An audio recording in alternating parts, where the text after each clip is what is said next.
अस्सलाम वालेकुम जी। ऑनलाइन वालों, आवाज आ रही है आप लोगों को? हाँ जानी, आवाज आ रही है? वालेकुम सलाम। कैसे हैं भाई आप सब? ठीक ठाक?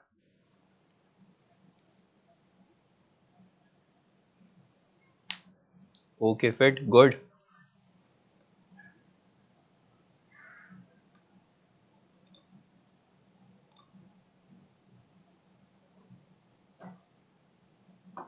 एकदम ठीक। बस अभी क्लास शुरू करने से पहले अपने आप को मैं बोल रहा था, नहीं यार, एनर्जी वापस आनी चाहिए, क्योंकि 2 घंटे सोया हूँ बस इसलिए।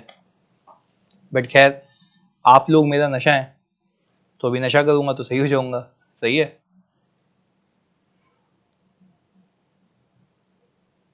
तो ये कहानी है जी।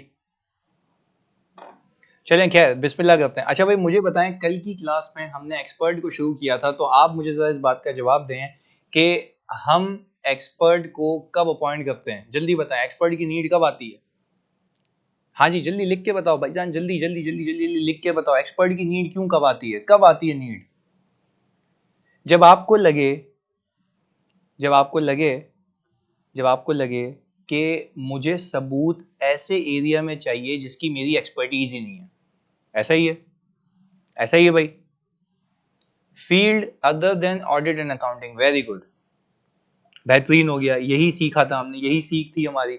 अच्छा, मैं आपसे पूछूं कि आप अपने ऑडिटर एक्सपर्ट को क्या अपनी रिस्क असेसमेंट में यूज कर सकते हैं? हाँ जी, रिस्क असेसमेंट में यूज कर सकते हैं, बिल्कुल कर सकते हैं।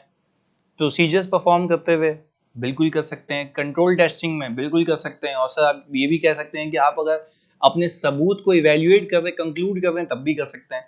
पर व्हाट इफ मैं तुमसे एक सवाल पूछता हूं ऐसे ही, अगर एक्सपर्ट ने कोई भंड मारा तो क्या वो जिम्मेदार है रिपोर्ट के लिए? हाँ जी, या आप जिम्मेदार हैं? हम जिम्मेदार हैं सर। ओवरऑल रिस्पॉन्सिबिलिटी किसकी? ऑडिटर की है। हम जिम्मेदार हैं, वेरी गुड, क्योंकि ऑडिट तो हम कर रहे हैं। चल, अच्छा, क्या एक्सपर्ट इंटरनल हो सकता है? क्या एक्सपर्ट इंटरनल हो सकता है? यस, बिल्कुल हो सकता है। अच्छा, अब आगे की कहानी, अब आगे की कहानियां, अब फोकस होकर सुनिएगा। अब आगे की कहानी, हमने कहा जब कल बड़ी बेसिक बातें की हमने, पूरा 1 घंटा लगा दिया उसके ऊपर बेसिक बातों में। एक तो नहीं, खैर मैंने 20 मिनट लेट शुरू की थी, तो आप कह सकते हैं आधा घंटा लगा दिया। सही जी। आगे लेके चलते हैं। वो कहता है भाईजान कि इस स्टैंडर्ड का ऑब्जेक्टिव समझें, इस स्टैंडर्ड का ऑब्जेक्टिव समझें। इस स्टैंडर्ड का ऑब्जेक्टिव ये है कि ऑडिटर को कहा गया, भाई पहले तुम ये देखो कि तुम्हें एक्सपर्ट अपॉइंट करना या नहीं करना। लिख के बताएंगे टू बी वेरी क्लियर। इस स्टैंडर्ड का पहला ऑब्जेक्टिव क्या है? वेदर टू अपॉइंट एक्सपर्ट और not, whether to appoint expert और नॉट, पहली चीज ये हो गई। अच्छा, दूसरी चीज बोल रहा है, अगर आपने ये तय कर लिया कि आपने एक्सपर्ट को अपॉइंट करना है, तो फिर आपने देखना है कि क्या उसका काम आपके काम का है या नहीं है। उस काम की एडिक्वेसी को चेक करना है, इवेल्युएट करना है कि क्या वो काम आप यूज कर पाएंगे या नहीं कर पाएंगे। कितनी चीजें हो गई? कितनी चीजें हो गई? हाँ जी, दो। पहला, पहले क्या सोचना है? पहले क्या सोचना है? पहले क्या सोचना है कि सर क्या मैं उसको रखूं या ना रखूं, नीड है या नहीं है, वेरी गुड। दूसरा क्या सोचना है? चलो अगर अपॉइंट कर लिया तो क्या उसका काम एडिक्वेट है या नहीं है, मेरे लिए एडिक्वेट है या नहीं है। पर ये ब्रॉडर टर्म्स में बात की है मैंने, बहुत ही ब्रॉडर टर्म में। सही है, दो बातें हो गई। अब इसी के बेस पे पूरा आइजा निकाल लेंगे, हम इसी के बेस पे पूरा आइजा निकाल लेंगे। ये दो मकसद है, ये दो मकासद हैं इसके। ये क्लियर है? अच्छा, अब जरा फोकस होकर सुनना। ये स्टैंडर्ड में कहानी है, और आपको पता है आपका भाई कहानी में माहिर है। सही जी, फोकस होकर सुनना। वो कहता ही है कि भाईजान आप ये देख लें कि क्या आपको एक्सपर्ट को अपॉइंट करना या नहीं करना। मैंने बोला भाई इंटरनेशनल स्टैंडर्ड्स ऑन ऑडिटिंग, आप मुझे ये तो बताओ कि मैं कैसे डिसाइड करूं कि मुझे उसको अपॉइंट करना या नहीं करना। उसने बोला पहला जवाब, कौन सा जवाब कह रहा हूं? पहला जवाब, कि मुझे अपॉइंट करना या नहीं करना। पहला जवाब, पहला। वो कहता ही है कि भाईजान अगर आपकी मैनेजमेंट ने फाइनेंशियल स्टेटमेंट्स बनाए और उस फाइनेंशियल स्टेटमेंट्स में कोई फिगर आ रही है जिसको लाने के लिए एक्सपर्ट यूज हुआ है, तो देयर इज अ कंसिडरेशन कि आपको अपॉइंट करना पड़ेगा। वापस से, पहला सवाल क्या था कि फाइनेंशियल स्टेटमेंट्स के अंदर कोई चीज आ रही है, तुम लोग मुझे बताओगे फाइनेंशियल स्टेटमेंट्स के अंदर कोई चीज आ रही है और उस फिगर को लाने के लिए मैनेजमेंट ने क्या यूज किया है? मैनेजमेंट ने क्या यूज किया? एक्सपर्ट यूज किया है। तो मैनेजमेंट ने जब एक्सपर्ट यूज किया है उस चीज को लाने के लिए, तो भाई जाहिर सी बात है आपको भी यूज करना पड़ेगा। अब तक। तो क्या पहली कंसिडरेशन तो ये करो कि भाई कोई फाइनेंशियल्स में ऐसी चीज है जिसकी मदद से वो फिगर आ रही है, जैसे कि IBNR incurred but not reported, fair value of PP, ये किसकी मदद से आती है? प्रोविजन फॉर कंटिजेंसीज, ये किसकी मदद से आते हैं? जल्दी बताओ, ये किसकी मदद से आते हैं? एक्सपर्ट की मदद से आते हैं। और क्या वो एक्सपर्ट अकाउंटिंग और ऑडिटिंग का एक्सपर्ट होता है? क्या वो एक्सपर्ट अकाउंटिंग और ऑडिटिंग का एक्सपर्ट होता है? जल्दी बताओ। नहीं सर, वो अकाउंटिंग और ऑडिटिंग का एक्सपर्ट नहीं होता। वेरी गुड, पहली कंसिडरेशन समझ आती है। फिर दूसरी चीज, फिर वो कहता ये है कि भाईजान क्या आप अगर ये देखें, ये वाली तो पहली चीज हो गई जो मैंने आपको बताई, ये वाली सही। दूसरी चीज, रिस्क ऑफ मटेरियल मिसस्टेटमेंट में increase when expertise in the field other than accounting is needed for management to prepare the financial statement, जो मैंने बताया। अच्छा, वो कह ये रहा है कि भाई अगर मैनेजमेंट को कोई ऐसा बंदा रिक्वायर्ड है फाइनेंशियल्स बनाने के लिए जो कि अकाउंटिंग और ऑडिट से हटके हो, तो आपका रिस्क ऑफ मटेरियल मिसस्टेटमेंट क्या होगा? जल्दी बताओ। रिस्क ऑफ मटेरियल मिसस्टेटमेंट क्या होगा? ज्यादा हो जाएगा, क्योंकि भाई एक चीज का आपको अंदाजा ही नहीं है। अब आगे सुने, अब आगे सुने। फिर वो कह रहा है यही रिस्क ऑफ मटेरियल मिसस्टेटमेंट कम हो जाएगा जब उसी इंफॉर्मेशन पे कंट्रोल्स होंगे। जब उसी इंफॉर्मेशन पे क्या होंगे? कंट्रोल्स होंगे। तो आप मुझे बताएं, जैसे रिस्क ऊपर जा रहा है, जैसे रिस्क ऊपर जा रहा है, जितने में कंट्रोल लगाऊंगा रिस्क क्या हो जाएगा? कम हो जाएगा, क्योंकि मेरा कंट्रोल रिस्क नीचे आएगा ना। बात समझ आ रही है? बात समझ आ रही है? तो कंट्रोल लगे हुए होंगे तो यही रिस्क नीचे आ जाएगा, कंट्रोल लगे होंगे तो यही रिस्क नीचे आ जाएगा। भाई सीधी सी बात है, मैंने कहा मैं फाइनेंशियल स्टेटमेंट्स को ऑडिट करना चाह रहा हूँ, सही है, लॉजिकल बात है। इस फाइनेंशियल स्टेटमेंट में एक चीज आ रही है जो कि किसकी मदद से आ रही है? एक वैल्यू आ रही है, किसकी मदद से आ रही है? एक्सपर्ट की मदद से आ रही है। मैंने कहा कि भाई मैं तो अनजान हूं, क्योंकि मैं तो ऑडिट और अकाउंटिंग का एक्सपर्ट हूं, तो मेरा रिस्क ऑफ मटेरियल मिसस्टेटमेंट वहां पे बढ़ गया। मेरा रिस्क तो बढ़ गया ना, कि क्या हुआ हुआ मुझे क्या पता, मुझे तो अंदाजा ही नहीं है, कुछ भी कर ले। ऐसा ही है, जल्दी बताओ। वो कह रहा है तुम्हारा रिस्क तो बढ़ गया क्योंकि ऑडिट और अकाउंटिंग के अलावा कोई चीज आ रही है जिसमें तुम माहिर नहीं हो। बट अगेन, जिसमें तुम माहिर नहीं हो तो भाई ऐसी बात है, वो रिस्क कम कैसे होगा? जब उस पर कंट्रोल लगे हुए होंगे। किसने लगाए होंगे कंट्रोल? जल्दी बताओ, किसने लगाए होंगे कंट्रोल? किसने लगाए होंगे कंट्रोल? कंपनी ने, एंटिटी ने, मैनेजमेंट ने। तो अगर कंट्रोल लगे हुए होंगे मेरे बच्चों, तो क्या आपका वहां पे रिस्क मिटिगेट हो जाएगा? क्या वहां पे आपका रिस्क मिटिगेट हो जाएगा? हाँ जी। अच्छा, अब एग्जाम्पल, एग्जाम्पल क्योंकि वो मतलब जाहिर सी बात है, तो मैंने प्रैक्टिकली देखी हुई चीजें। एग्जाम्पल देखो, risk is mitigated when controls over work of expert are implemented and operated effectively. अब वो कंट्रोल क्या हो सकता है, जरा पूछना समझना। कंट्रोल्स ये हैं कि भाई जो डेटा एक्सपर्ट को जाता है, बात समझिएगा। फॉर एग्जाम्पल मैंने उसको पीपीई की रीवैल्यूएशन करानी है, पीपीई की रीवैल्यूएशन करानी है, तो भाई अगर मैं उसको डेटा इनकम्प्लीट दूंगा तो क्या रीवैल्यूएशन सही होगी या वो भी गलत होगी? जल्दी बताओ।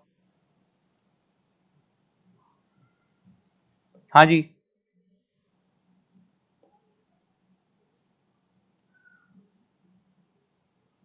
वो भी गलत होगी। तो हमने क्या कहा भाई, हमने कंट्रोल लगा दिया डेटा के ऊपर। डेटा के ऊपर कंट्रोल लगा दिया कि भाई जो डेटा उसको जाएगा उसकी एक्यूरेसी चेक करने के लिए एक बंदा लगा दिया। क्या ये कंट्रोल है? क्या ये कंट्रोल है? जल्दी बताओ, क्या ये कंट्रोल है? क्या ये कंट्रोल है? यस। अच्छा, हमने एक बंदा अपॉइंट किया हुआ है, हमने एक बंदा अपॉइंट किया हुआ है जिसको प्रॉपर्टीज की नॉलेज है। वो क्या करता है, जब वहां से वैल्यूएशन रिपोर्ट आती है, एक्सपर्ट की वैल्यूएशन रिपोर्ट, तो उसको रिव्यू करता है। क्या ये कंट्रोल है? क्या ये कंट्रोल है? उसकी रीजनेबलनेस को देखने के लिए, क्या वो रीजनेबल है या नहीं है, क्या ये कंट्रोल है? अच्छा, ये सारे कंट्रोल अगर इदारे लगा रहे तो इससे आपका क्या फायदा है भाई? आप क्यों सुन रहे हैं? आपका क्या फायदा है? क्या फायदा है आपका भाई? भाईजान क्या फायदा है आपका? रिस्क कम हो जाएगा, वेरी गुड, सीधी सी बात है, वो खुद काम कर रहे हैं इतना। अच्छा, तो इसका मतलब है हम काम नहीं करें? इसका मतलब है हम काम नहीं करें? काम नहीं करें? करेंगे। रीजन क्या है? रीजन क्या है काम करने का भाईजान? Very good, very good Mustafa. Inherent limitations, very good, inherent limitations हैं, बेहतरीन। अच्छा, आपको एक मजे की बात बताऊं, एग्जामिनर ने आज तक ये नहीं पूछा कि एक्सपर्ट के ऊपर क्या कंट्रोल्स लगाए जाते हैं। तो ये आपको नई चीज सिखा रहा हूं, एग्जामिनर ने आज तक नहीं पूछा कि एक्सपर्ट के ऊपर क्या कंट्रोल लगाए जाते हैं, तो ये मैं आपको बता रहा हूँ। बात समझ आती है? बात समझ आती है? अब कंट्रोल्स और कंट्रोल डाल दो इसके अंदर। एक बंदा रिव्यू करता है, ये लिख लो, ये तो आमद होती है। अगर ये बुक में भी नहीं है ना तो बुक के ऊपर लिख लेना भाई, ये आमद होती है अचानक से, जो मुझे लगता है वो पूछ सकता है, मैं बता देता हूँ। सही है? तो ये न्यू चीजें हैं, स्टडी टेक्स्ट में प्रोबेबली नहीं होगा। सही है? तो कंट्रोल्स हो, तो आपका दिमाग देखना चाहता है ना कि भाई ये ज्यादा कंट्रोल लगाना चाहता है तो क्या करेगा, तो आप इसको ऐसे ही लिख लेना ऊपर उसके। सही है? खैर, तीसरी चीज हमने कहा उसको रिव्यू करता है। अच्छा, फिर जर्नल एंट्री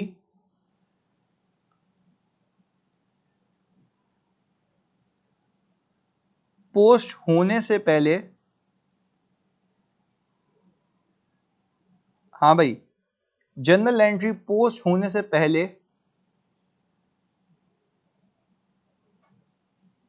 रिव्यू होती है।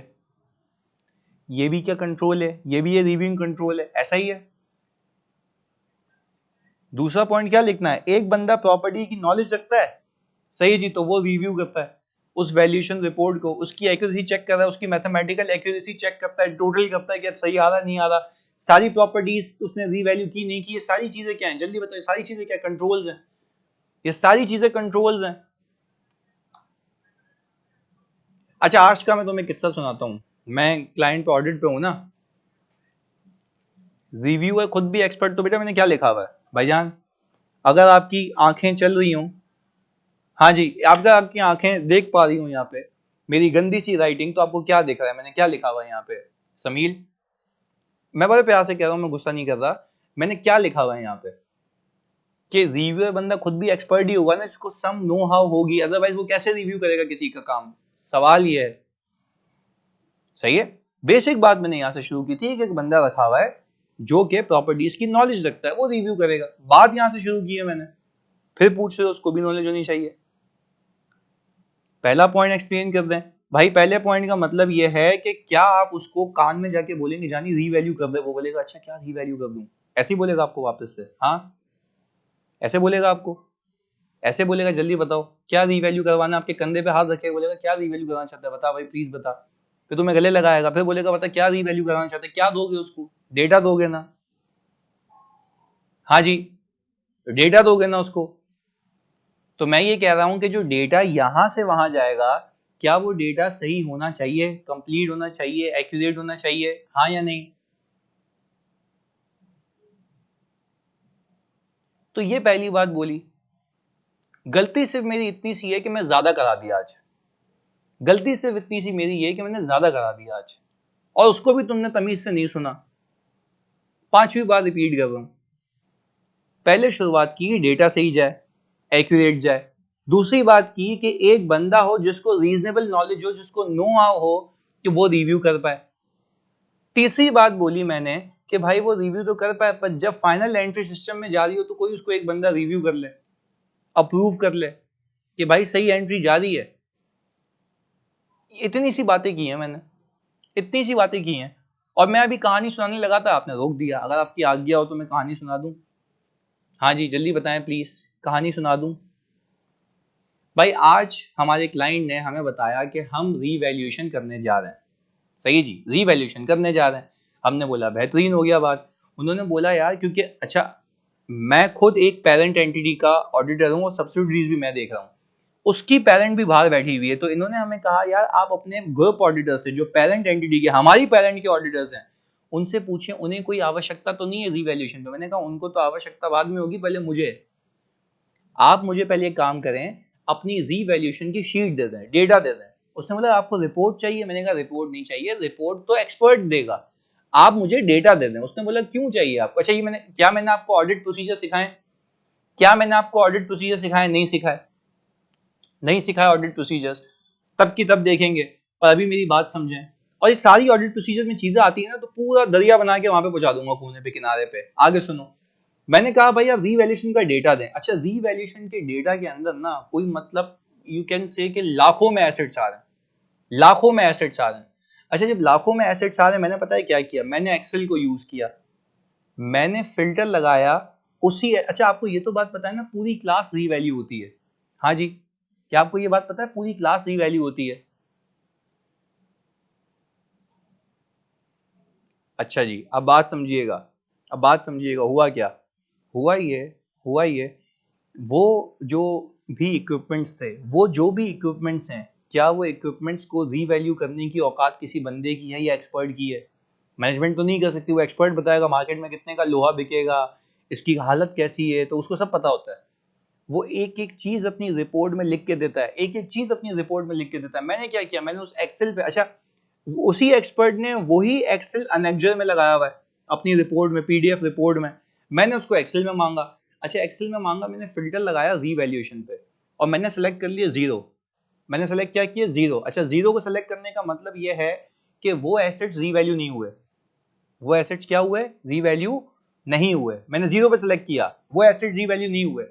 मैंने क्लाइंट को लंबी सी ईमेल की, मैंने कहा since you know that as per para 36 of IAS 16 it is meant that each and every class, within a single class, each and every asset should be revalued. But however, it has come to my attention that assets costing rupees 10 billion rupees, 10 billion के assets revalue नहीं हुए थे। तो 10 billion की उसकी cost आ रही थी और वो रीवैल्यू नहीं हुए थे, और वो फुली डेप्रिशिएटेड थे। वो क्या थे, जल्दी बताओ वो क्या थे, फुली डेप्रिशिएटेड थे, फुली डेप्रिशिएटेड। तो मुझे कह रहा है अरे सर आपको नहीं पता कि फुली डेप्रिशिएटेड है तो कैसे रीवैल्यू होंगे? मैंने कहा बेटा फुली डेप्रिशिएटेड का मतलब है तुम्हारी कॉस्ट डेप्रिशिएट हो चुकी है, उसकी फेयर वैल्यू तो होगी ना, उसकी फेयर वैल्यू तो होगी। तो फिर मुझे कह रहा है सर ये बात तो आपने एक्सपर्ट से पूछनी पड़ेगी कि क्यों उसने नहीं किया। भाई मैं कह रहा हूं मैं आपसे फेयर वैल्यूएशन का सवाल ही नहीं कर रहा, मैं तो आपसे अकाउंटिंग का सवाल कर रहा हूं। आपने भंड मारा हुआ है, आपने उसको बोलना चाहिए था। पता है सारी बातें किस बात की निशानदेही है कि कंट्रोल्स नहीं है, ये सारी बातें किस बात की निशानदेही है, लिख के बताओ। कंट्रोल्स नहीं है, इंसानों की तरह काम करते ना, देखते। उन्होंने क्या किया पता है, इन्होंने क्या किया, लिस्ट ऑफ एसेट उठाया, उसको चिपकाया, उसने वैल्यूएशन दी, ठक करके पार्क कर लिया। मुझे यहां से समझ आया इतनी बारीकी है भाई के ऑडिट में, भाई की बातों में इतनी बारीकी है, ऐसे ऑडिट करता हूं मैं, ये तुम्हें बता दिया मैंने। अच्छा बात समझे, फिर मैंने कहा अच्छा, फिर मुझे जवाब दे रहा है वो, तुम्हें आज की कहानी बता रहा हूं जो आज हुई है। फिर वो मुझे कह रहा है कि भाई एक एसेट जो फुली डेप्रिशिएटेड है, हमने कहा वो मजीद नहीं चलेगा। अब ये थोड़ा हाई लेवल बात करूंगा तो आपने पिक करनी है, मिस हो गई तो आपकी अपनी गलती।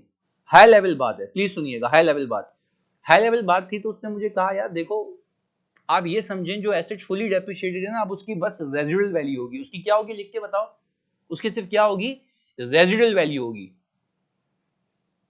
तो मैंने कहा सही है, सही है, रेजिडुअल वैल्यू होगी। इसका मतलब यह है कि आपने पास में एस्टिमेट गलत लिए। मैंने यहां से पकड़ लिया, मैंने कहा तू कहां घूम के भाग रहा था बेटा, यहां से आ जा। मैंने बोला भाई जो तुमने पिछले सालों में डेप्रिसिएशन बुक किया वो गलत किया, तुम्हें इस अमाउंट को डेप्रिशिएट करना ही नहीं चाहिए था, तुम्हारा तो एस्टिमेट चेंज हो गया, तुम्हारा तो एस्टिमेट चेंज हो गया। पहले बताओ लॉजिक बात समझ आई क्या कह रहा हूं मैं? मैंने कहा जब तुम पिछले सालों से चर्सी डेप्रिशिएट करते हुए आ रहे थे तो आज तुम्हें क्यों मौत आई है, मसला है ना। तो हमारा दिमाग तो चल रहा है फुल 100% स्पीड के ऊपर, फिर वो कंफ्यूज हो गया, फिर वो बिदक गया, है वो डायरेक्टर लेवल का बंदा। मैंने कहा चलो सही है भाई टेंशन नहीं लो, आप मुझे एक बात का जवाब दे। उसने बोला चले आप भाई आप वैसे देखें ना, इसके अलावा बात समझिएगा, मैंने उसने क्या मुझे बोला, इसके अलावा जो फुली डेप्रिशिएटेड है वो सारे रीवैल्यू हुए हैं, यानी फुली डेप्रिशिएटेड को हमने रीवैल्यू नहीं किया। उसने क्या बोला मुझे, फुली डेप्रिशिएटेड को हमने रीवैल्यू नहीं किया। लिख के बताओ मैं क्या कह रहा हूं, उसने क्या कहा मुझे, फुली डेप्रिशिएटेड को हमने रीवैल्यू नहीं किया, उसके अलावा सारे किए हुए। मैंने पता है क्या किया, मैंने फिर एक और काम किया एक्सेल पे। एक्सेल पे मैंने सबसे पहले फिल्टर लगाया जिसकी WDV जीरो आ रही थी। लिख के बताओ क्या बोला, WDV क्या आ रही थी, WDV क्या आ रही थी, जीरो। मतलब पहले वो एसेट निकाल लिए, पहले वो एसेट निकाल लिए जिसकी बुक वैल्यू जीरो है। फिर मैंने फिल्टर लगाया, फिर मैंने फिल्टर लगाया, प्लीज सुनिएगा, फिर मैंने फिल्टर लगाया इस पे कि WDV जीरो है पर जिसकी रीवैल्यूएशन हुई है। मैंने कहा भाईजान अभी तो आप कह रहे थे, बात समझना, पकड़ घबरा रहे, एसी में पसीने आ रहे हैं भाई को, डायरेक्टर भाई है हमारे। मैंने कहा कि भाईजान WDV जीरो है, आपके अपने शब्द हैं, WDV जीरो है, उसकी फेयर वैल्यूएशन नहीं हुई होगी। मैंने कहा इसी इसी एसेट क्लास के अंदर WDV जीरो है, इनकी रीवैल्यूएशन हुई हुई है, अब क्यों हुई हुई है? उसने बोला छोटी अमाउंट होगी। मैंने कहा 12 बिलियन है। कितना बोला मैंने, 12 बिलियन। हाँ उसे ही कंफ्यूज कर दिया। अच्छा बात समझो, देखो मसला क्या, उसने बोला भाई यार क्या मसला है, उसने बोला क्या मसला है, मैंने बोला भाईजान मैं जो हूं आपके इंटरनल डेटा की कंसिस्टेंसी को चेक कर रहा हूं। ये सारी बातें आगे भी आएंगी तो याद रखिएगा, मैं इनकी डेटा की क्या कर रहा हूं, इंटरनल कंसिस्टेंसी को चेक कर रहा हूं। आप लोगों ने IAS 16 तो पढ़ लिया, रीड तो कर लिया, पर उसको अप्लाई तो मैं करके दिखा रहा हूं तुम्हें। भाई IAS 16 तो कहता है हर क्लास को रीवैल्यू करो। हाँ हाँ यही कहा भाई, उसने तो कहा कि मुझे तो हर क्लास को रीवैल्यू करना है। तो मुझे बताओ क्या वो यहां फंस गया, जल्दी बताओ क्या वो यहां फंस गया। भाई मेरा रिस्क ऊपर चला गया, अब मैं नहीं जाने दूंगा, अब मैं नहीं जाने दूंगा, अब मैं नहीं जाने दूंगा इसको कुछ भी करके। मैंने ईमेल कर दी ऊपर CFO लेवल तक और CEO लेवल तक। सही जी, वो यहाँ पे बेसिकली ग्रुप डायरेक्टर का कॉन्सेप्ट है, वो सारी अकाउंटिंग देख रहा होता है। तो अब हमने उसके ऊपर तक की बात है जो है कम्युनिकेट कर दी।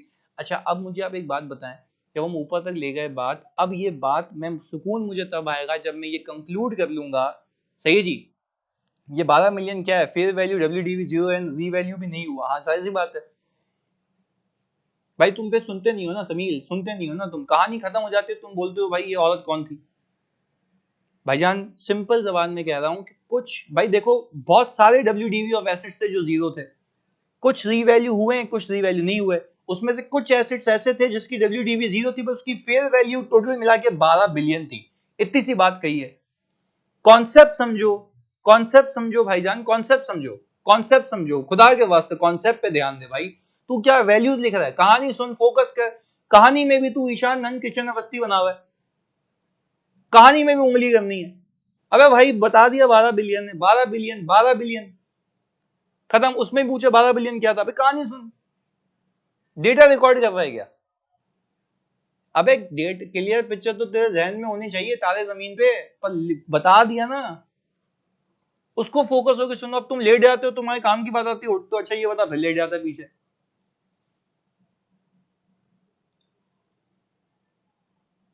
हाँ जी पहले बताओ ये पूरी कहानी से कंक्लूजन क्या निकल रहा है, पूरी कहानी से कंक्लूजन ये निकल रहा है if there are no controls आपके रिस्क ज्यादा होगा। पहले बताओ पूरी कहानी का मतलब समझ आया, if there are no controls आपका रिस्क ज्यादा होगा। तो इसी वजह से मुझे बीइंग अ सीनियर मैनेजर घुस के काम करना पड़ रहा है, क्योंकि मेरा यहाँ पे रिस्क है, कंट्रोल्स वीक है। और एक और बात बताऊं, जहां पे एस्टिमेट्स और जजमेंट्स होते हैं, जहां पे एस्टिमेट्स और जजमेंट्स होते हैं वहां पे क्या रिस्क ज्यादा होता है, क्योंकि एस्टिमेट्स में तो आप कुछ भी बोलो मैंने कर लिया, उसके लिए तो सबूत नहीं चाहिए होता। इनहेरेंट है, very good, very good, inherent risk, बेहतरीन, चलें गुड, आगे लेके चलें। अच्छा कहानी हम लेके कहीं और चले गए, मुद्दा ये था कि ऑडिटर का ऑब्जेक्टिव क्या है, पहला लिख के बताओ। ऑडिटर का पहला ऑब्जेक्टिव ये है कि मैं ये डिसाइड करूंगा कि क्या मुझे एक्सपर्ट को अपॉइंट करना है या नहीं करना। आप एक्सपर्ट को अपॉइंट करने का कब सोचेंगे, जब आपका रिस्क, जल्दी बताओ, जब आपका रिस्क ज्यादा होगा। और रिस्क ज्यादा तब होगा जब फाइनेंशियल्स में ऐसी कोई अमाउंट आ रही है जो कि एक्सपर्ट को यूज करके आ रही है, उसके ऊपर कंट्रोल्स नहीं है। अगर कंट्रोल्स हैं तो आपका रिस्क मिनिमाइज हो जाएगा। पहले बताओ मेरे बच्चों, यहां तक बात क्लियर है। भाई मुझे को कोई जवाब देगा, मुझे को कोई जवाब देगा, आपसे मेरी आज्ञा है, मेरी विनती है, प्लीज मुझे को जवाब दो। बोले कंट्रोल कैसे वीक है, कंट्रोल वीक है, कंट्रोल है ही नहीं। हाँ जी जल्दी बताओ, है ही नहीं। तो कंट्रोल नहीं होना अच्छी बात है या रिस्क वाली बात है, जल्दी बताओ। कंट्रोल ना होना अच्छी बात है, रिस्क वाली बात है। रिस्क वाली बात है सर, बिल्कुल रिस्क वाली बात है, क्योंकि सीधी सी बात है यार, वो कोई रिव्यू नहीं कर रहा, वहां से आया ऑडिटर को चिपका दिया, भाई देख के तो दे, प्लान तो कर। सही है, बात समझ आ रही है। मैंने कहा था ना यहाँ पे कहानियां लेने आया हूं। अच्छा हसान नबील की बात सुने, वही छोटी सोच, सोच छोटी है, सोच भी छोटी है। इधर सुनो भाईजान, सुनो, एक रीवैल्यूएशन को रिव्यू करने के लिए एक बंदा कौन रखेगा भाईजान। क्या ये रीवैल्यूएशन 100-200 रुपए की है? हाँ जी, या बिलियन ऑफ रुपीस की है? तो कहने का मतलब ये है कि बेटा ऐसा नहीं होता, ऐसा नहीं होता, ऐसा नहीं होता कि आप अलग से बंदा रखो। आपकी ऑर्गेनाइजेशन में कोई अगर चार्टर्ड अकाउंटेंट है उसको असाइन करो ना भाई। जैसे मैं हूं थोड़ा सा मुनासिब चार्टर्ड अकाउंटेंट, तो मैं अगर होता तो नहीं जाने देता, मैं देखता कि भाई पूरी क्लास की नहीं किया, मैं यही रीवैल्यूएशन पहले एक्सपर्ट के मुंह पे मारता, मतलब क्या चरस पी के बनाई है ये वैल्यूएशन की रिपोर्ट। बात समझ आ रही है? बात समझ आ रही है? क्या लाजमी है नया बंदा रखोगे? ऐसी कहानी और चाहिए तो ऐसे में मुझे और ट्रेवल करना होगा, मुझे और तुमसे दूर रहना पड़ेगा, जो कि मुझे चाहिए नहीं भाई। ऐसे अभी फिलहाल इतनी कहानियों में मैनेज करते हैं ना, आगे क्या हुआ वो अभी आज के बाद होगा ना, ये तो आज तक की कहानी है ना, फ्यूचर को कैसे प्रिडिक्ट करूं? हाँ जी, फ्यूचर को कैसे प्रिडिक्ट करूं? अगला एपिसोड अभी कुछ होगा तो बताऊंगा, फिर आगे कोई कहानी आएगी इससे रिलेटेड तो बताऊंगा, वरना नहीं बताऊंगा। हाँ बिल्कुल, टू बी कंटिन्यूड, सही है। चलें जी भाई, पहले बताओ यहां तक बात क्लियर है? कंट्रोल बताने के लिए तुम्हें पूरी कहानी सुना दी, क्लियर है? बिल्कुल जी हमजा। चलें अब मुझे बात बताएं जल्दी से, फोकस के साथ, फोकस के साथ। हाँ हम अपॉइंट करेंगे ना, अभी वही तो देख रहा हूँ। देखो तुम लोग डिसाइड करोगे इस वाली केस में हमें क्या करना चाहिए। प्लीज फोकस के साथ आगे, नेक्स्ट स्टेप, नेक्स्ट स्टेप आगे। अब मुझे बताओ कि भाई पहली चीज हो गई कि आपका रिस्क है ये। देखो आप पहले, देखो पहले अम्ब्रेला समझो, किस अम्ब्रेला में बैठे हो? अम्ब्रेला क्या है जल्दी बताओ, अम्ब्रेला क्या है? आप ये डिसाइड कर रहे हो कि एक्सपर्ट को रखूं या ना रखूं, ये सोच रहे हो हाँ या नहीं? जल्दी बताओ। बताएंगे, बिल्कुल बताएंगे। ये सोचो, अच्छा पहले क्या सोचा? पहले क्या सोचा? कंट्रोल्स है या नहीं है? कंट्रोल्स है या नहीं है? और क्या फिगर सिग्निफिकेंट है या नहीं है, ये सोच लिया। अच्छा दूसरी चीज वो ये कह रहा है कि क्या हमारे टीम मेंबर्स में से जितने ऑडिट टीम मेंबर्स हैं, क्या उनमें से किसी को तमीज तहजीब है? क्या उनमें से कोई इस चीज का एक्सपर्ट है? एग्जाम्पल देता हूं भाई, बाज औकात ऐसा होता है कि कोई हमारी फर्म में ही, हमारी इंगेजमेंट टीम के अंदर ही एक ऐसा बंदा निकल आता है जो कि वैल्यूएशन कंपनी के साथ काम करके आया हुआ होता है। तो मुझे आप एक बात बताओ, तो क्या हम लोग बेवकूफ हैं? हाँ जी, क्या हम बेवकूफ हैं कि बाहर से बंदा रखेंगे या उसी को यूज कर लेंगे? भाई तू बता दे, जल्दी बताओ, जल्दी बताओ। उसी को यूज कर लेंगे, लॉजिकल बात है यार। तो देखो क्या लिखा हुआ है, देखो क्या लिखा हुआ है। लिखा हुआ ये है, whether the engagement team member possesses necessary skills. ये रहा, whether the engagement team member possesses necessary skills. अच्छा, नेसेसरी स्किल्स की बात यह है कि भाई उसके पास इंजीनियरिंग की डिग्री भी होनी चाहिए, सर्टिफिकेट भी होना चाहिए, एक्सपीरियंस भी होना चाहिए। तो ये सारी चीजें मिल मिला के हम बोलेंगे भाई तब तू कर सकता है। यस, सलाह कह रहे हैं सर वो बंदा ऑडिटर के लिए बायस तो नहीं हो जाएगा? भाईजान किसने कह दिया ऑडिटर के लिए? क्या हम अपने मफाद के लिए ऑडिट कर रहे हैं? आपका सवाल ही गलत है। हाँ भाई, ये क्या कह रहा है? बोल रहा ऑडिटर के लिए बायस तो नहीं हो जाएगा? क्या मैं अपने मफाद के लिए ऑडिट कर रहा हूँ? मैं तो सिर्फ ये देख रहा हूँ कि क्या वो वैल्यू सही है या नहीं। अगर सही होगी तो वो क्यों बिला वजह तंग करेगा? सलाह क्या हो गया बेटा? वो बिला वजह तंग नहीं करेगा ना,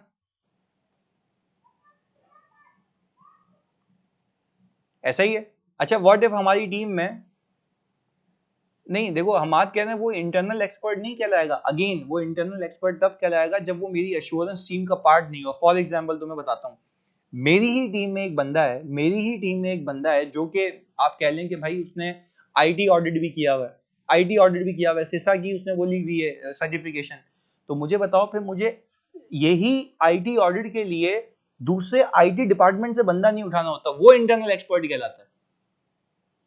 यहां पे तो मैं अपने एंगेजमेंट टीम मेंबर को यूज कर लूंगा। देखो क्या लिखा हुआ है, whether the engagement team member. Engagement team member का मतलब है कि वो टीम मेंबर जो ऑडिट करने गए हुए थे, part of our team. Clear है? तो तुम्हें फर्क है ना?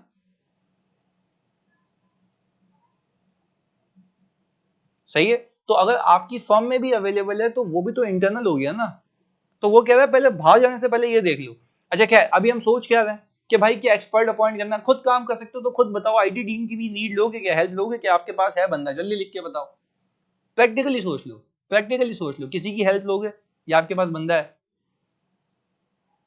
नहीं लेंगे, आपके पास बंदा है। अच्छा दो चीजें हो गई, दो चीजें हो गई, प्लीज सुनिएगा। यस बिल्कुल ऐसा ही है। अच्छा दो चीजें हो गई, पहले सलाह क्या कह रहा है मरीजान साहब? आप कह रहे थे व्हाट इफ, क्या कह रहा था? कुछ भी नहीं कह रहा था भाई। क्या मतलब, क्या पागल पागल हो गए हो क्या? थका हुआ मैं हूं, 2 घंटे मैं सोया हुआ हूं, चली भी तुम्हें। व्हाट इफ मैंने क्या कहा भाई? मैंने ये तो बता दिया ना भाई चसी, व्हाट इफ कि अगर वो दूसरा आईटी वाला बंदा हो, या व्हाट इफ वो हमारी टीम में ही हो तो मुझे किसी और को बुलाने की नीड ही नहीं है। सिंपल। प्लीज यार जानी थोड़ा ख्याल कर भाई। इधर चलें फोकस के साथ, फोकस के साथ मेरी बात सुने। अच्छा भाई, फिर वो कहता है कि चलें आपने ये असेस कर लिया कि आपकी एंगेजमेंट टीम के अंदर कोई बंदा नहीं है अवेलेबल। फिर वो कहता है भाई तीसरा स्टेप, क्या आप वो नेसेसरी स्किल्स ले सकते हैं? क्या वो आप नेसेसरी स्किल्स ले सकते हैं? बात समझिएगा, वो आपको पता है किस चीज पे मजबूर कर रहा है। पहले बोल रहा है देख लो खुद कर सकते हो, नहीं कर सकते फिर जाना बाहर। तो वो कह रहा है सबसे पहले आपने देखा कि भाई नीड कब आएगी, जब कोई एक्सपर्ट यूज हुआ है जो फाइनेंशियल स्टेटमेंट्स में इंफॉर्मेशन है उसका सबूत हासिल करने के लिए, और कंट्रोल्स नहीं है तो रिस्क बढ़ जाएगा, डेफिनेटली आप अपॉइंट करेंगे। फिर आप देखेंगे कि आपके पास कोई बंदा अवेलेबल है एंगेजमेंट टीम में, तो फिर किसी और की नीड नहीं है। फिर कहता है अगर बंदा अवेलेबल नहीं है तो क्या आप वो नेसेसरी स्किल्स एक्वायर कर सकते हैं? कैसे एक्वायर कर सकते हैं? कोर्सेज करके, ट्रेनिंग एंड डेवलपमेंट करके, फर्म में किसी और बंदे ने काम किया हुआ है उससे पूछ के। तो अगर ये इतना आसान होगा तो आप खुद ही कर लेना। पहले बताओ बात समझ आ रही है? बात समझ आ रही है? जल्दी बताओ। अगर आपके पास खुद ही एक्सपीरियंस होगा पिछले सालों में, बट जबकि ऐसा होता नहीं है, पर क्या ये आइजाज आपके लिए बने, सबके लिए बने? जल्दी बताओ। सबके लिए बने, सबके लिए बने। अब एक और चीज सुनो, एक और चीज सुनो। आज तक तुम लोग मुझे बताओगे, हाँ आज तक देखो एक्सपर्ट की मैं अलग अलग किस्मात बता रहा हूं, आज तक तुम लोगों ने provision for bad debts simple एक 5% लिए ना? Provision for bad debts simple 5% लेते हो, 10% लेते हो, ऐसा ही है ना पूरे बैलेंस पे।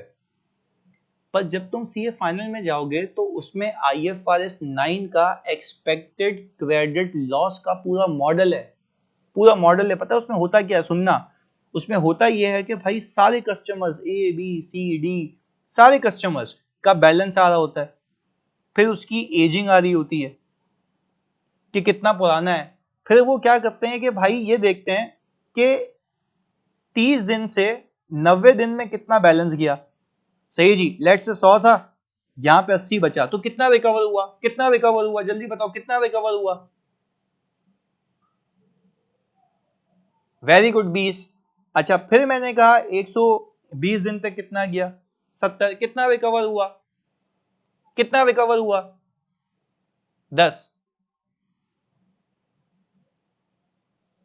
अच्छा अब बात समझना, अब मैं कह रहा हूं कि ये जो पैटर्न चल रहा है ना, ये पैटर्न जो चल रहा है ये मेरे तमाम टोटल कस्टमर्स का चल रहा है। क्या मेरे कस्टमर्स लाखों में हो सकते हैं? क्या मेरे कस्टमर्स लाखों में हो सकते हैं? बिल्कुल हो सकते हैं। अच्छा अब मुझे बताओ, ये मॉडल क्या करता है? ईसीएल मॉडल, ये इसको इससे डिवाइड कराता है, ये इसको इससे डिवाइड कराता है। अच्छा ये जब डिवाइड कराता है ना परसेंटेजेस, इससे निकलता है आपका पीरियोडिक डिफॉल्ट प्रोबेबिलिटी। क्या बोला मैंने? पीरियोडिक डिफॉल्ट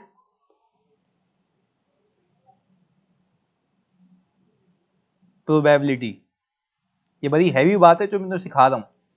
ये आ रही है पीरियोडिक डिफॉल्ट प्रोबेबिलिटी, जिसको हम पीडीज कहते हैं, पीडीज।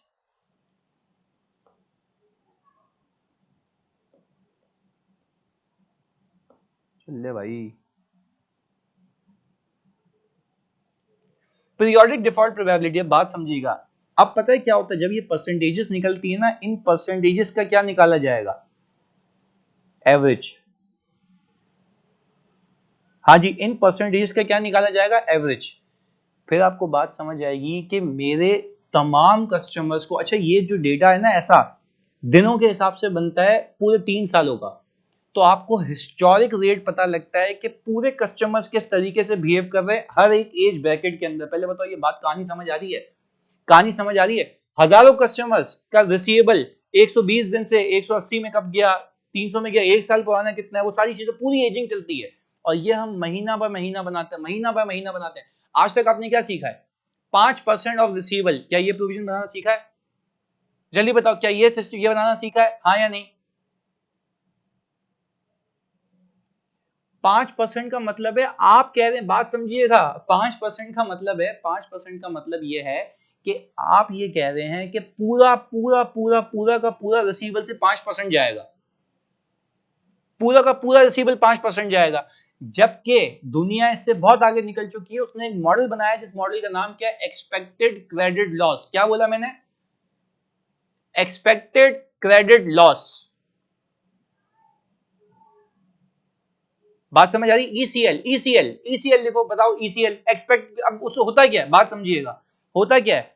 उसने कहा ये कि भाई प्लीज तुम लोग मुझे बताना एक्सपेक्टेड लॉस। अब बात समझना, अगर तुम 80 को 100 से डिवाइड करो तो परसेंटेज कितनी आ गई मेरे बच्चों, परसेंटेज कितनी आ गई? 80%। जल्दी बताओ, 80% आ गई। अच्छा 70 को 80 से डिवाइड करो,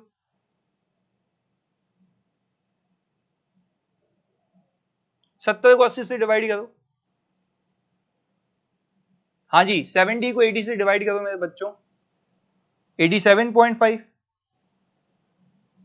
अच्छा अब मेरी बात समझना, अब मेरी बात समझना, मैं पता है ये क्या निकाल रहा हूं, ये डिफॉल्ट की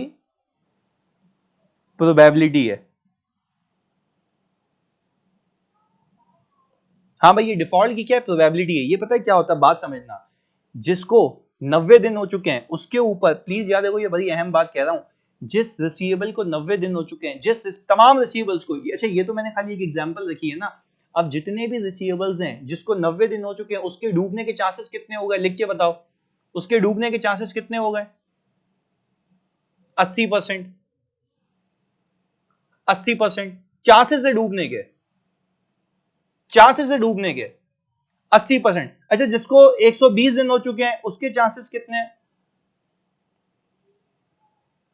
तो मैं पता है क्या करता हूं, इस ब्रैकेट के रिसीवेबल अलग निकालता हूं, इस ब्रैकेट के रिसीवेबल अलग निकालता हूं। अच्छा जब मैं, प्लीज सुनिएगा, जब मैं अलग अलग रिसीवेबल निकालता हूं, ये पूरी कहानी क्यों सुना रहा हूं, उसके पीछे पूरी एक वजह है, फोकस होकर सुनना। जब मैंने टोटल रिसीवेबल पे 80% लगाया, क्या टोटल रिसीवेबल पे लगाया, क्या उस ब्रैकेट के रिसीवेबल पे लगाया, लिख के बताओ, लिख के बताओ, टोटल रिसीवेबल पे लगाया या उस ब्रैकेट के, प्लीज लिख के बताओ, ब्रैकेट के। Very good. अब उस ब्रैकेट में जितने भी लोग होंगे, उस ब्रैकेट में जितने भी लोग होंगे सबको 80% मिल जाएगा, 80% मिल जाएगा। हाँ जी। अब आसानी के लिए, आसानी के लिए मैंने कहा इस ब्रैकेट के अंदर, इस ब्रैकेट के अंदर मैंने कहा लेट से 200 मिलियन की अमाउंट फंसी हुई है, 200 मिलियन की, तो 80 को 200 मिलियन से मल्टीप्लाई करो।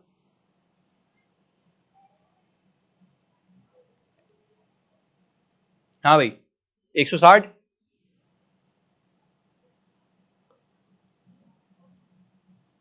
160 मिलियन। अच्छा फिर वो कहता है देखो कि LGD कितनी है, मैंने क्या बोला, LGD, loss given default. Loss given default का मतलब ये है कि हिस्टोरिकली कितने पैसे फंसे थे और रिकवर हुए। तो फिर इदारा पूरी असेसमेंट बनाता है, लेंथी असेसमेंट, जिसमें वो देखता है कि भाई अगर ये 90 दिन तक पैसे गए थे तो उसमें से कितने परसेंट रिकवरी हुई है, तो उसको हम कहते हैं LGD। अब मैं आपको एक बात बताऊं, अब अगर मैं आपको एक बात बोलूं, बहुत कॉम्प्लेक्स है क्योंकि मैं IFRS 9 सिखा रहा हूं जो कि मैं मल्टीनेशनल कंपनीज पे करता हूं, पर एक चीज सिखाना चाहता हूं इस पूरी कहानी से। 160 क्या है, 160 क्या है, डिफॉल्ट की प्रोबेबिलिटी के ये पैसे नहीं मिलेंगे, क्या है जल्दी बताओ, डिफॉल्ट की प्रोबेबिलिटी के ये पैसे नहीं मिलेंगे, डिफॉल्ट की प्रोबेबिलिटी ये पैसे नहीं मिलेंगे, ऐसा ही है, डिफॉल्ट की प्रोबेबिलिटी है कि ये पैसे नहीं मिलेंगे, ये डिफॉल्ट प्रोबेबिलिटी है, PD है। अच्छा क्या प्रोबेबिलिटी ऑफ डिफॉल्ट और डिफॉल्ट होने में फर्क है, प्रोबेबिलिटी ऑफ डिफॉल्ट और डिफॉल्ट होने में फर्क है, यस बिल्कुल फर्क है। वो कहता है अब हिस्ट्री देखो, वो कहता है अब हिस्ट्री देखो, आपको हिस्ट्री क्या बताती है, अगर आपको हिस्ट्री ये कहती है, प्लीज सुनिएगा मेरे बच्चों बात, अगर आपको हिस्ट्री ये कहती है कि 90 दिन वाले पैसे यूजुअली 55% रिकवर हो जाते हैं, तो लॉस गिवन डिफॉल्ट कितना हो गया, 55% रिकवर हो जाते हैं, तो LGD कितनी हो गई, लॉस गिवन डिफॉल्ट कितना हो गया, लॉस गिवन डिफॉल्ट कितना हो गया, बताओ ना। अगर 55% रिकवरी हो जाती है जो यहां तक पहुंचता है, वेरी गुड, 45%। तो आप मुझे बताएं, आप मुझे बताएं इसके ऊपर मैं प्रोविजनिंग कितनी करूं, इसके भी 45 पे, ऐसा है, ये हो गया LGD, loss given default,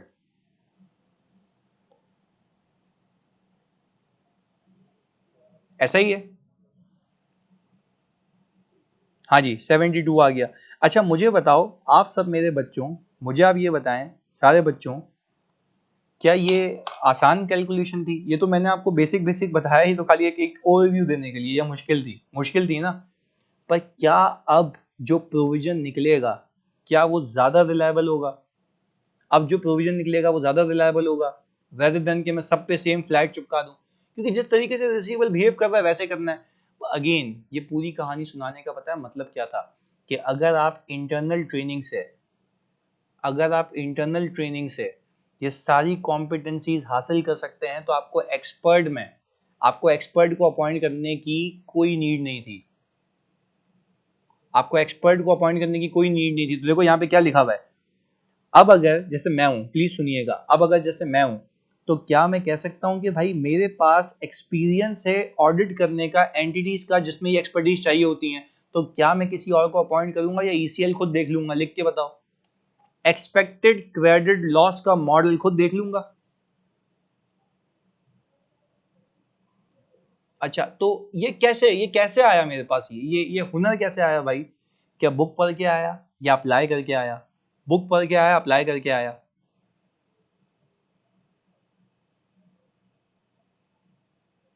apply करके। तो देखो लिखा हुआ क्या है, दिस अंडरस्टैंडिंग में B obtained from experiencing in auditing entities that require such expertise. पहले बताओ, कहानी समझ आई?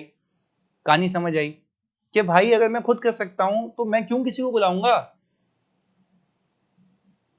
अच्छा समील, देखो फिर अगेन वही बात, मेरी जान, मैं इतने प्यार से बता रहा हूं तुम्हें, मैंने आप लोगों को क्या कहा, ये किस लेवल की बात है, फिर तुम पूछ रहे हो ईसीएल वगैरह। जल्दी से लिख के बताओ यार, खुदा के वास्ते।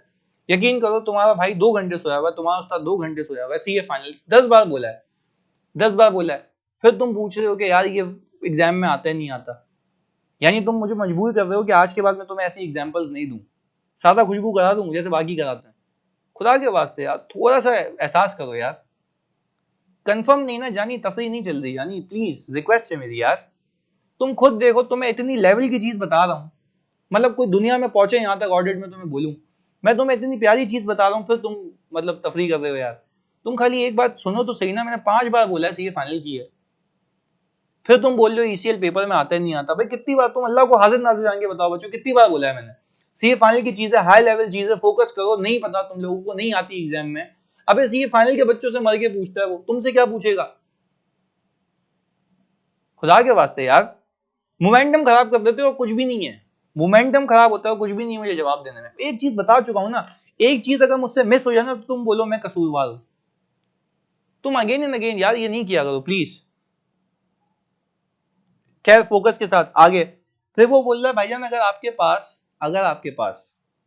पास सही है, एक्सपीरियंस नहीं है। देखो दो तरीके थे ना, अब थोड़ा रिकैप करते हैं। मैंने कहा भाई मैं इस एंटिटी का ऑडिट करने आया हूँ, बहुत फोकस होकर सुनना, मैं इस एंटिटी का ऑडिट करने आया हूँ, सही है जी। और मैंने कहा भाई वहां पे एक्सपर्ट यूज हुआ हुआ है इस काम के लिए और कंट्रोल नहीं है, रिस्क बढ़ गया, मुझे अपॉइंट करना पड़ेगा। दूसरा, अपॉइंट करने से पहले ये सोच लो क्या आपके पास within the team member कोई ऐसा बंदा है जो ये खुद कर पाए। अच्छा, वो कहता है कि भाई ये खुद स्किल्स कैसे आ सकती हैं एक्वायर करने से? आपने अगर ऐसी एंटिटीज का ऑडिट किया हुआ है तो आपको एक्सपीरियंस आ जाएगा।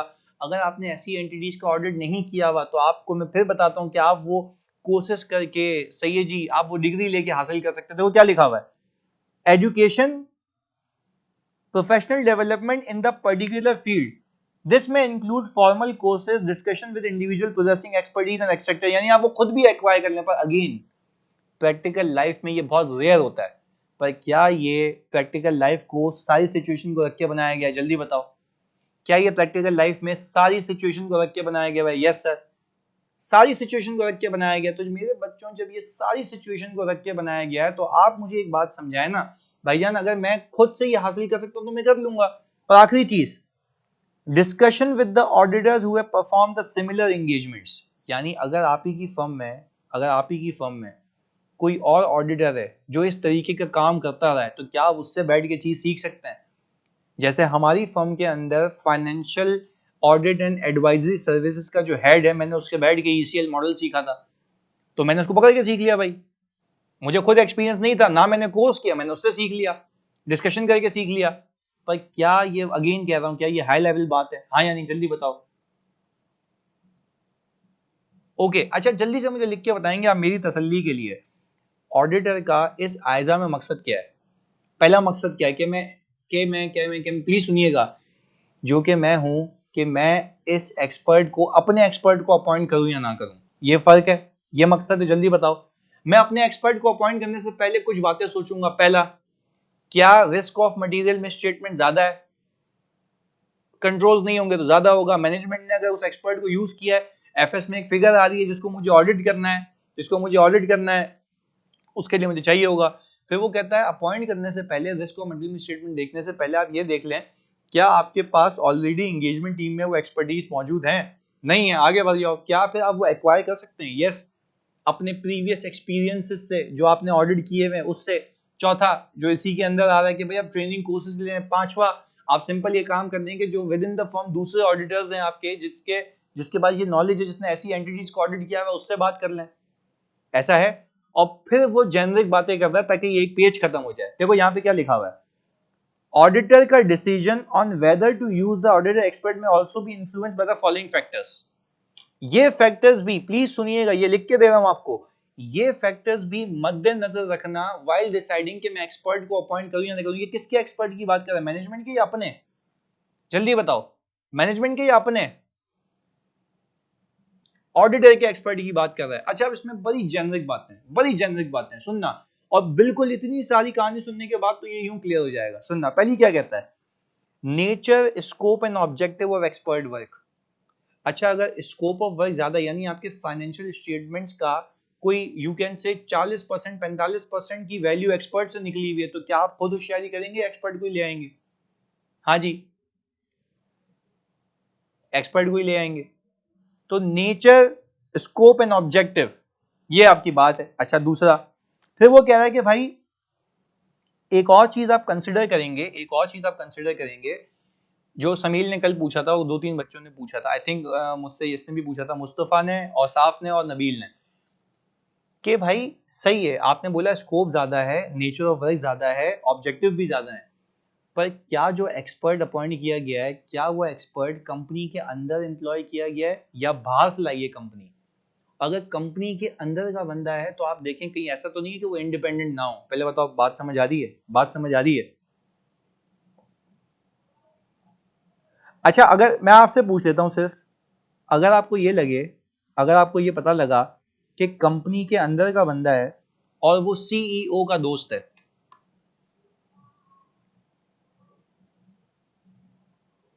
हाँ जी, यस बिल्कुल ऐसा ही है फरिया, हाँ जी जल्दी बताओ, आपको पता लगे कि एक्सपर्ट जो है तो बायस हो सकता है, बायसनेस हो सकती है, तो मुझे आप एक बात बताओ, तो क्या अपनी आप आधी पौनी नॉलेज यूज करेंगे या एक्सपर्ट को ले आएंगे? एक्सपर्ट को ले आएंगे, सीधी सी बात है। यानी देखो, ये वो सारी चीजें हैं जो बोल रहा आप सोच लीजिएगा, ये वो सारी चीजें हैं जो आप सोच लीजिएगा before you appoint any expert. तो वो कह रहा है कि भाई आपको एक्सपर्ट अपॉइंट करना है या नहीं करना, तो ये बातें मद्देनजर रखनी है। गोली गोली बताऊं, क्या कंट्रोल्स हैं या नहीं? कंट्रोल ज्यादा है तो आपका रिस्क ज्यादा है, रिस्क ज्यादा है तो you might consider appointing the expert. फिर देख लो क्या आपके पास वो प्योर स्किल्स हैं, पूरी स्किल्स हैं? जवाब आता है यस, नहीं अपॉइंट करो। खुद एक्वायर कर सकते हो ट्रेनिंग वगैरह कोर्सेज लेके, यस, नहीं अपॉइंट करो। अगर आपके पास प्रायर एक्सपीरियंसेस हैं उसको रिकॉल करके कर सकते हो, नहीं अपॉइंट करो। कोई और ऑडिटर्स हैं उसके साथ बैठ के सीख सकते हो, नहीं अपॉइंट करो। अगर नेचर, स्कोप और ऑब्जेक्टिव ऑफ जब एक्सपर्ट का वर्क ज्यादा है तो आप अपॉइंट कर लो।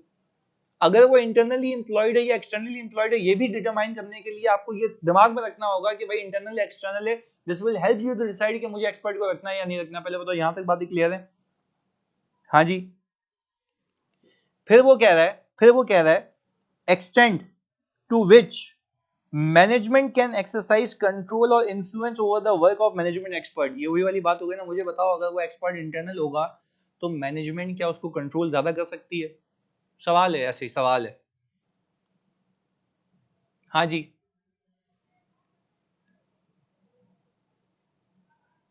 अच्छा चलो, अगर एक्सटर्नल है, हाँ जी, अगर अगर एक्सटर्नल है, तुम लोग मुझे जवाब दोगे, अगर वो एक्सटर्नल है और वो एक्सटर्नल होते हुए भी सीईओ का दोस्त है, फिर तब भी रिस्क है, तब भी रिस्क है, तब भी मसला है। तो क्या वो बिल्कुल सही कह रहा है ना कि ये बातें दिमाग में रखना while determining the whether to appoint the expert और नॉट। ऐसा ही है मेरे बच्चों। चलें अब एक और चीज सुनिएगा, एक और चीज सुनिएगा फोकस के साथ। ये हो गया। फिर वो कह रहा है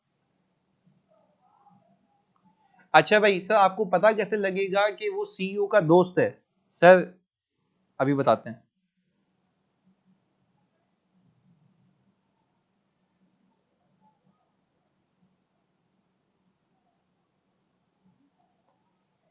फेसबुक, लिंक्डइन, इंस्टा, ये सारी चीजें जो हैं वो आपको पता लग जाती हैं, क्योंकि जैसे जैसे आप तो अभी जूनियर है ना भाईजान, आप तो जूनियर भी नहीं है, आप तो फर्म में भी नहीं है, आप कौन होते हैं डिसाइड करने वाले। जब आप ऐसी गैदरिंग्स में बैठते हैं ना, तो आपको ये पता लगता है, पार्टनर को ये पता लगता है, सीनियर मैनेजर्स को ये पता लगता है कि गैदरिंग में वोट बैठ रहा है, उसके साथ वो बातें कर रहा है, तो दैट मीन्स कि वहां से एफिलिएशन पता लग जाती है। और अगर भाई भाई है तो जाहिर सी बात है, बाप का नाम तो अलग नहीं हुआ ना चसी। हाँ, अगर भाई है तो उसके बाप का नाम शकूर है तो उसके गफूर तो नहीं होगा ना, एक ही बाप की औलाद होंगे दोनों। तो वहां से भी देखा जा सकता है कि भाई रिलेटिव तो नहीं है, भाई तो नहीं है, इमीडिएट फैमिली मेंबर तो नहीं है, तो मल्टीपल चीजें होती हैं, सही है, चेक करने के लिए। अच्छा, आप उससे इंक्वायरी भी कर सकते हैं, आपको पता है ये भी प्रोसीजर आगे जाके सिखाऊंगा। उससे इंक्वायरी भी कर सकते हैं, भाई आपका कोई उससे ताल्लुक तो नहीं है, तो ये इंक्वायरी भी होती है। आप उससे तो छोड़ो, आप पहले आप सीईओ से पूछ सकते हो कि भाई ये जो एक्सपर्ट है आप उसको जानते हैं, वो आपको गैदरिंग में देखा था, बोलेगा हाँ यार हमारी अच्छी वाली बातचीत है, तो जब वो बता देगा तो वो खुद ही बता देगा आपको, ऐसा है। चलें आगे। अब मुझे बताएं, फिर वो कह रहा है कि भाई आपने ये फैक्टर्स देख लिए, ये सारे एक्स्ट्रा पॉइंट है यानी। अच्छा, समील कह रहे हैं सीईओ थोड़ी ना बताएगा, तो भाई वो हर कोई आपकी तरह चोर दिमाग तो नहीं है ना, बता देगा, बिल्कुल बताएगा भाई, बहुत सारे लोग बता देते हैं। भाई आप मुझे एक बात बताएं, सबसे एक गुजारिश है समील, अगर तुम्हें कोई पसंद है तो तुम्हें पता है, अभी तुम्हें आज ही पता है वो तुम्हें मना करेगी, तो क्या पूछेगा भी नहीं, कोशिश तो करेगा ना कि जिंदगी में तुझे काश नहीं कहना पड़े। ऐसा ही है, आकाश नहीं काश कह रहा हूं, काश, कि काश मैं उससे पूछ लेता, सही ना, ट्राई तो कर लेता ना। गुडविल बनेगी नहीं ना, तुम्हें पता है वैसे ही रिजेक्ट कर देगी तुम्हें, फिर कोशिश तो करोगे ना, है ना, तो फिर पूछना तो बनता है ना, चाहे हाँ कहे या ना कहे, ऐसा ही है। तो ये वही बात है, पूछ के अपना फर्ज तो पूरा करोगे ना भाई, क्लियर है। बिल्कुल, उम्मीद पर दुनिया कायम है, बिल्कुल सही है। अब्बा नहीं मानेंगे उसके ना, हाँ उसके नहीं मानेंगे, इसके तो बोलेंगे अच्छा कोई भी, मतलब लंगड़ी डूली कैसी भी है ले आओ, सांसें चलनी चाहिए बस। हाँ, ऐसा ही है ना। अच्छा भाई चलो सुनो फोकस के साथ, चलें फिर वो कहता ही है, ये बात अच्छी गई अच्छा इधर सुनो प्लीज फोकस के साथ। फिर वो कहता ही है कि भाई चलो ये भी देख लिया, फिर उस बंदे की कॉम्पिटेंस एंड कैपेबिलिटीज देख लो, कॉम्पिटेंस एंड कैपेबिलिटीज देख लो। अच्छा, अब उस बंदे की कॉम्पिटेंस कैसे देखेंगे, जरा बात समझिएगा। उस बंदे की कॉम्पिटेंस ऐसे देखेंगे कि हम उसकी पब्लिश रिपोर्ट्स देखेंगे, हम देखेंगे उसने क्वालिफिकेशन क्या की हुई है। तो मुझे बताओ, तुम जल्दी से मुझे बताओ मेरे बच्चों, जल्दी से बताओ, अगर तुम्हें वो बोले कि भाई ये एक्सपर्ट है और उसने अपनी एक्सपर्ट की रिपोर्ट में लिखा हुआ है कि I am BCom qualified from university of Karachi, हाँ भाई कैसी बेहतरीन बात है, जल्दी बताओ,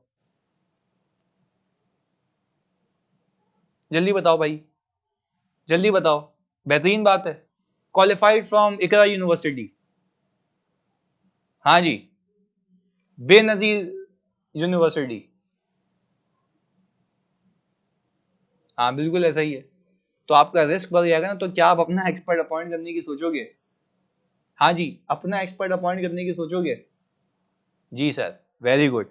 अच्छा, फिर आई थिंक ये मुझे बताने की नीड नहीं है, ये मुझे बताने की नीड नहीं है, कंट्रोल्स ओवर एक्सपर्ट, हाँ बिल्कुल ये देखेंगे अली हसन। और अगर जो एक्सपर्ट है, प्लीज सुनिएगा, जैसे हमारे पास अकाउंटिंग स्टैंडर्ड्स है ना, लिख के बताओ, हमारे पास अकाउंटिंग स्टैंडर्ड्स है ना, हाँ या नहीं, हमारे पास अकाउंटिंग स्टैंडर्ड्स है ना। तो जब हमारे पास अकाउंटिंग स्टैंडर्ड्स हैं, तो ऐसे ही जैसे एक्चुअली होते हैं ना, एक्चुअली एक्चुअली की वैल्यूएशन के लिए उनके अपने स्टैंडर्ड्स बने हुए, कि उनको ज्ञान दिया गया, बताया गया कि तुम्हें इस वैल्यूएशन के लिए ये यूज करना है, इस वैल्यूएशन के लिए यूज करना है। तो जब वो उसूल बेस बन जाता है, किसी हाईली टेक्निकल ऑर्गेनाइजेशन ने उसको अप्रूव किया हुआ होता है, उसके तहत काम होता है, तो आपका रिस्क कम हो जाएगा या ज्यादा हो जाएगा, लिख के बताओ। हाँ जी, कम हो जाएगा, क्योंकि हम भी तो इंटरनेशनल स्टैंडर्ड्स ऑन ऑडिटिंग को, और जो आईजाज हैं, सही जी, आईएस हैं, आईएफआरएस, उसको फॉलो करते हैं ना। तो एक पैटर्न है ना जो समझ आता है लोगों के। अब एक किताब लिख दी गई है कि भाई इसके तहत वैल्यूएशन होगी, तो वो बिल्कुल सही, क्योंकि वो लोगों ने रिव्यू किया, दुनिया ने देखी हुई है, जो उसके दिग्गज लोग हैं उसने किया हुआ एक फ्रेमवर्क है, उस फ्रेमवर्क के तहत बनेगा, तो आपका रिस्क क्या हो जाएगा, कम हो जाएगा। पहले बताओ बात समझ आ रही है? अगर वो एक्सपर्ट सब्जेक्ट टू किसी लॉ या रेगुलेशन नहीं है तो आपका रिस्क क्या हो जाएगा, जल्दी बताओ, बढ़ जाएगा। तो मेरे बच्चों आपको ऑल टुगेदर एक कंक्लूडिंग समरी दे रहा हूं, इसको ना याद कर लेना है, इसको याद कर लेना, ये पूरा याद करना है, ये पूरी चीजें याद करनी है, क्योंकि इसमें यूं सीधा सीधा लिखने को आ जाएगा, आपको कहीं भी यूज कर सकते हो ये बातें। कि एक सिनेरियो दे देगा, बोलेगा भाई you are considering to appoint an expert, what factors you will consider before appointing him, तो ये सारी चीजें लिख देना, ये सारी चीजें लिख देना।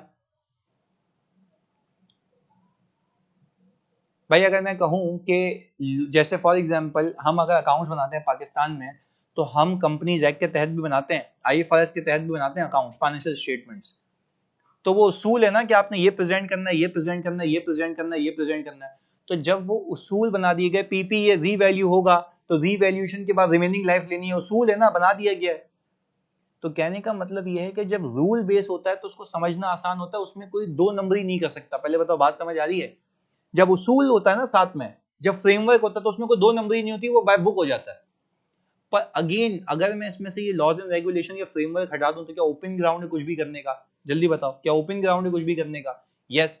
तो फिर वहां पे रिस्क ज्यादा हो जाता है, क्योंकि फिर आप ये वैलिडेट करने के पीछे भागते हैं कि क्या उसकी जजमेंट असेसमेंट जो है वो एप्रोप्रिएट हालात वाकयात में सही है या नहीं है। हसान, नबील और अहमद क्लियर है? जल्दी बताओ जानी। तो अगर वो सब्जेक्ट टू फ्रेमवर्क है तो सही है, वेल एंड गुड, आपका रिस्क कम हो जाता है। सही है जी, मिलते हैं जानी अगली क्लास में। अल्लाह हाफिज।